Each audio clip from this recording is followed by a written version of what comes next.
In the heart of the Rocky Mountains, hidden by mist and pine forests, stands a building that looks more like a dream than a nightmare. White columns, wide verandas, and red rooftops glow against the mountain backdrop. At first glance, the Stanley Hotel in Estes Park, Colorado, seems like the perfect retreat, a place for luxury, mountain air, and peace.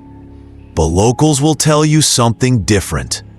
They'll lower their voice, they'll glance toward the mountains, and they'll tell you the truth.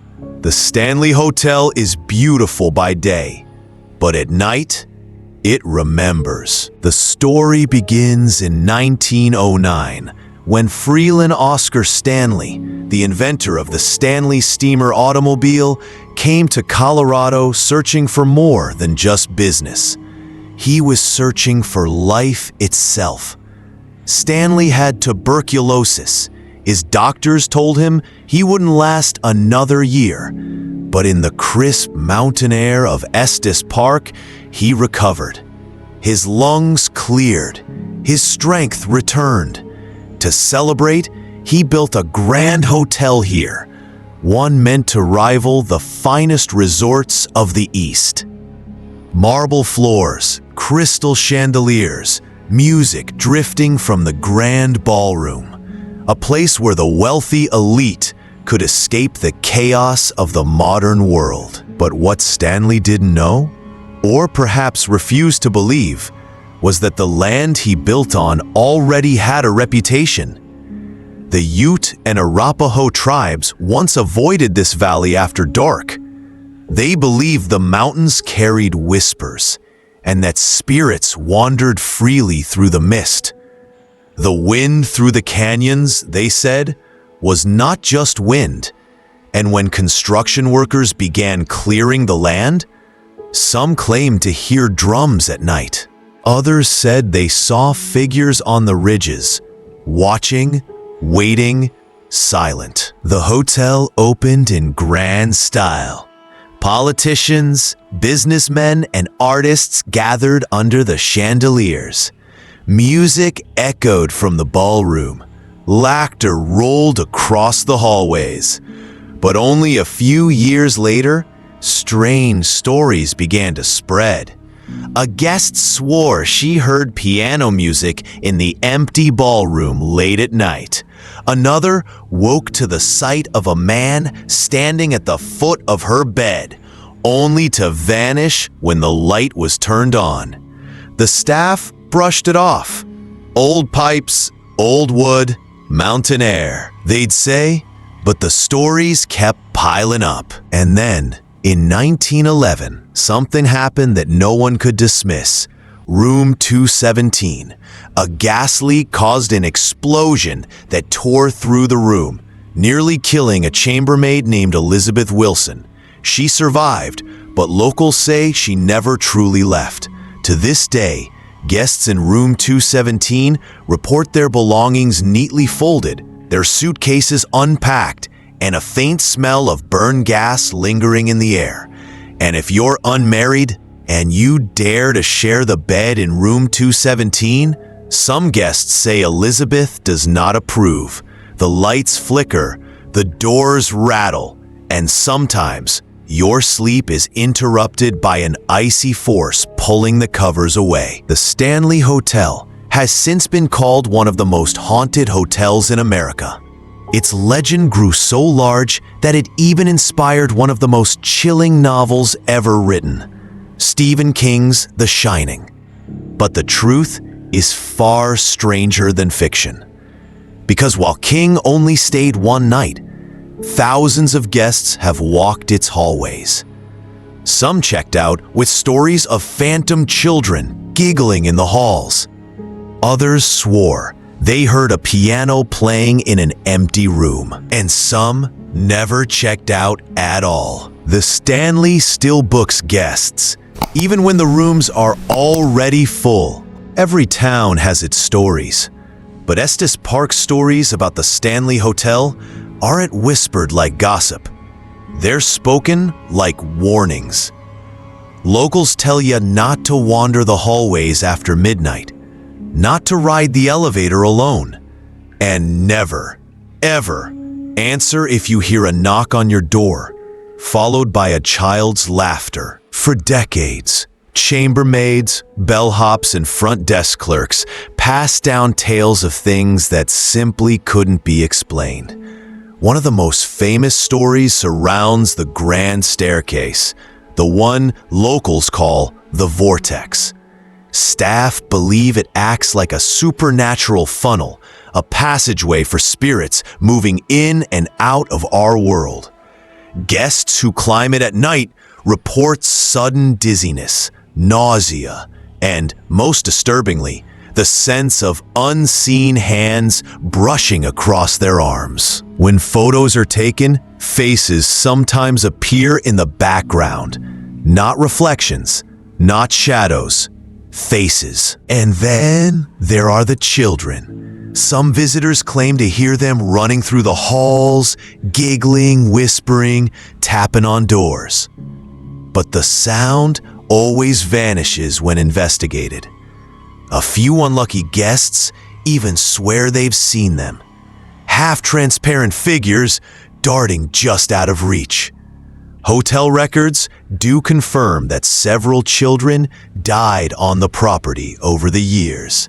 Some from accidents, some from illnesses. But what unsettles staff is that the children are heard most often on the fourth floor, the former servants' quarters. Maids refuse to work alone on that level. They've reported doors slamming on their own, lights flickering, bedsheets tugged violently from their hands. One maid quit after hearing a child whisper directly into her ear, "Don't go up here. They're waiting." The ballroom is another source of unease. A century ago, its chandeliers sparkled over high society gatherings. Today, it echoes with things no one can explain. Staff often hear the faint notes of a piano drifting across the room long after guests have gone to bed. When they investigate, the lid of the piano is always closed. The room is empty. One night, a security guard patrolling the ballroom heard music so loud he thought a band had broken in. But when he burst through the doors, silence filled the air. His flashlight beam caught something, though, an impression in the dust, as though someone invisible had been sitting at the piano bench only moments before. By the 1970s, the rumors grew so strong that the Stanley earned a reputation as America's most haunted resort. Locals recall how workers would take jobs there in summer, only to quit by fall, unable to stomach the strange noises at night. One housekeeper spoke of seeing a man in an old-fashioned suit walk into room 401, closing the door behind him. She followed seconds later, only to find the room empty. A maintenance worker once heard laughter coming from the underground tunnels that connect the buildings. He followed the sound into the darkness, his flashlight beam cutting through the dust. The laughter grew louder, higher pitched, childlike. But when the light struck the end of the tunnel, the laughter stopped. No one was there. The locals have a simple explanation for it all. They say the Stanley Hotel is alive, that the walls drink in every death, every sorrow, every whispered secret, and feed it back decade after decade.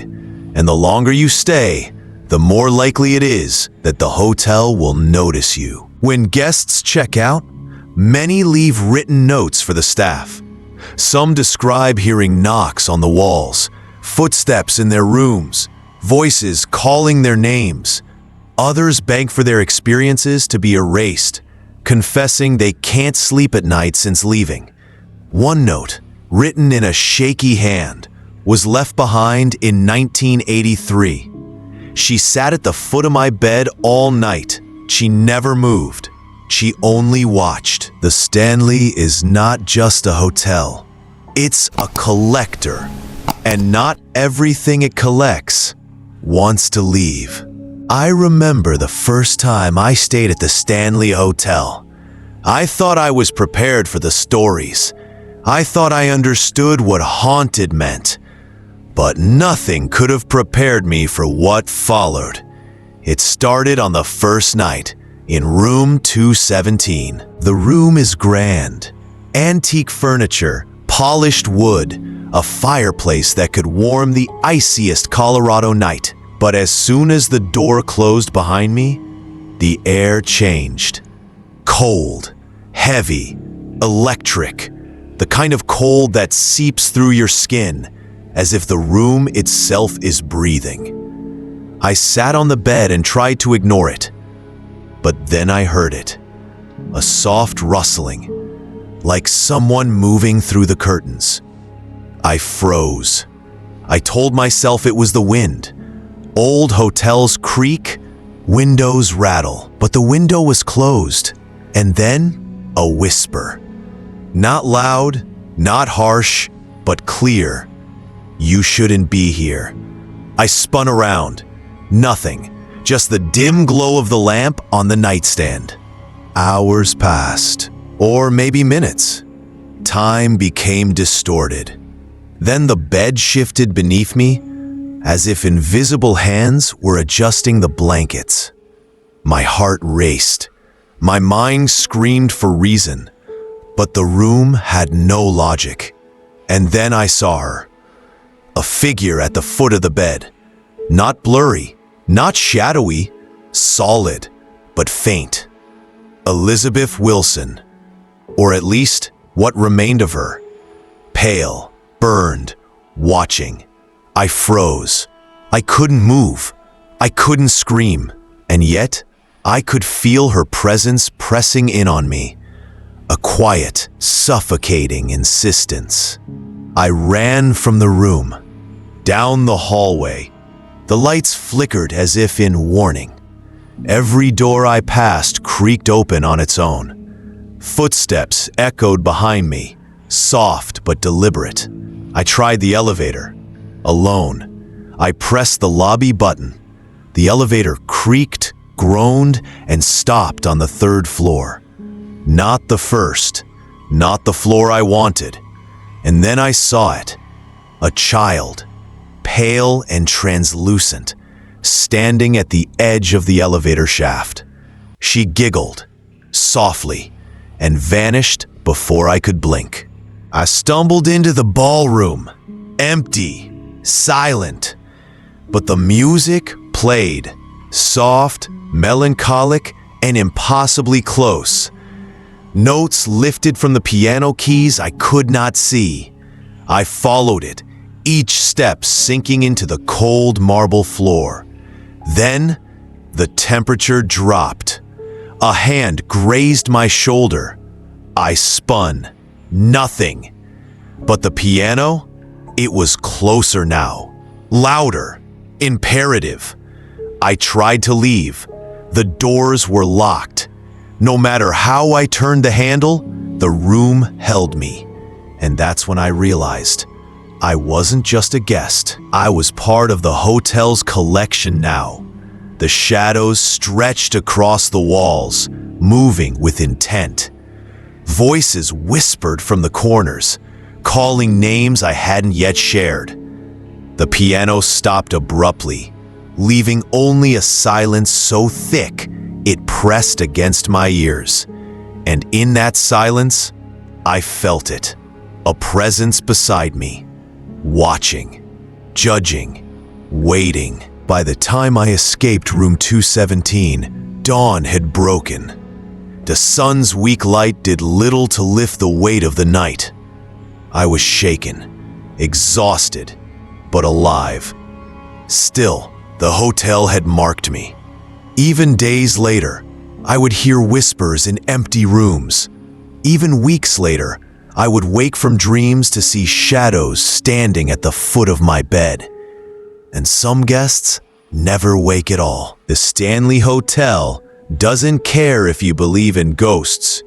It doesn't care if you dismiss the stories as folklore. It waits, and it collects. The hotel notices everyone. Even when you think you are alone, you never are. Night falls like a heavy curtain over the Stanley Hotel. By now, you can feel it. The building is alive. Every creak, every sigh of the wood, every flicker of the light, it's deliberate. I had returned to explore more. Foolishly, curiosity and obsession had overtaken fear. The fourth floor is silent, too silent. The air is heavy, almost viscous, like walking through water. I walk past room 401, where previous staff claimed to see a man in an old suit. The door is ajar. I push it gently. Inside, nothing. Just dust motes dancing in the thin beam of my flashlight. The room is empty, but the moment I turn to leave, the door slams shut behind me. I try the handle. Locked. No key. No explanation. Then I hear it. A whisper, almost a chant, coming from the corner of the room. Stay. Stay. Stay. I spin. Nothing. But the shadows move independently of the light. They gather in the corners, thickening, pressing closer. The temperature drops drastically. My breath fogs in front of me. A faint scent of burning gas curls through the air. Room 217 again. Then a hand brushes my arm, cold, fleshless, human-shaped. I stumble back. The shadows twist and pull at me. A piano note rings out. One key, sharp and discordant, though the piano itself is miles away. Then the floor beneath me shivers, like the building itself is exhaling. I try to scream. Nothing. Not even my own voice reaches me. It's as if the air itself has weight, and it's pressing against my throat. Then I see them. Figures emerging from the walls. Not ghosts, not memories. Something older. Something hungry. Children, adults, women in old hotel uniforms, men in suits. They all step silently from the shadows. Faces pale, eyes hollow, watching, waiting. I turn toward the door. It's gone. The walls have closed in. The room stretches endlessly, corridors appearing where walls should be. The whispers grow louder, overlapping into a chorus of demand. You belong to us now. I run blindly, crashing into furniture, tripping over shadows that are somehow solid. The room has become a maze. Each hallway loops back on itself. Each door leads nowhere. And then, silence. The kind of silence that presses on your ears, your chest, your skull. A single candle flickers in the far corner of the room. And there she is, Elizabeth Wilson. Not pale, not burnt, alive in a way that defies reason. She sits in a rocking chair, smiling. But it's not friendly. It's knowing, calculating, hungry. I take a step forward. The floor groans. The walls pulse. And her voice, clear, cold, vital. You shouldn't have come back. I stumble, run, and finally burst through the door into the hallway. But the hotel is not done. I hear the piano again, faint, taunting, and laughter.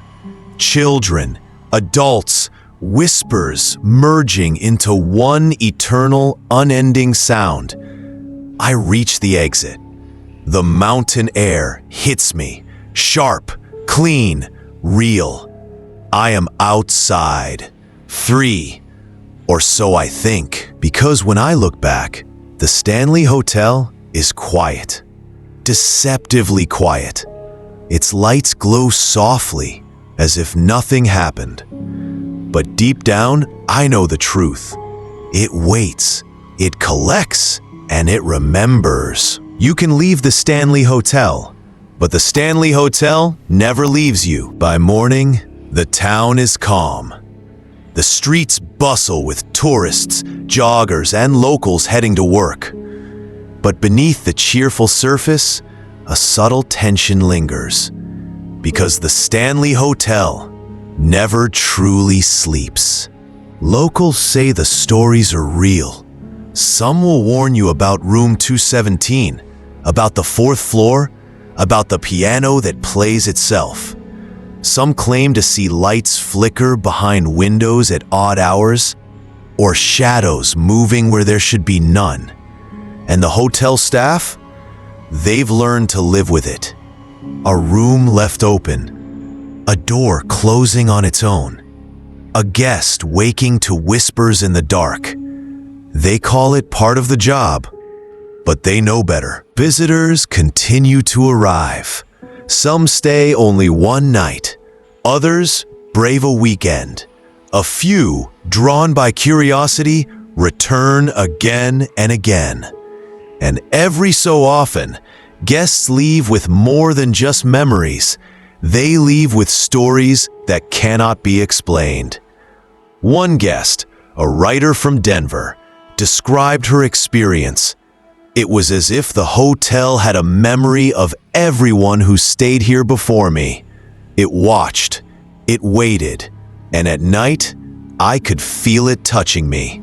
The Stanley has become a legend, not just because of its beauty or history, but because of its persistence. It haunts because it chooses to. It collects the moments, the lives, the fears, and whispers them back in the dead of night. The hotel has even embraced its reputation. Tours for curious tourists, ghost hunting weekends. But those who stay long enough, those who experience it firsthand, know the truth. The Stanley Hotel is alive, and it's patient. Even today, room 217 is still booked. Even when no one is checking in, even when the hotel claims it is empty. Guests report cold drafts, whispers, and glimpses of figures in the corners of their eyes. The piano sometimes plays. Footsteps echo. Doors creak. And the mountain air carries the faintest laughter. The Stanley Hotel is more than a building. It is a collector of souls, a keeper of secrets, a watcher in the mountains. Some leave its halls untouched by fear. Others leave changed. Some say, if you listen closely, you can hear the voices of the past murmuring from behind the walls. And perhaps, if you dare, the hotel might notice you too. You can leave the Stanley Hotel, but the Stanley Hotel never leaves you. And some guests never truly check out. If you think this was unsettling, you haven't heard the worst. Subscribe and step deeper into the shadows.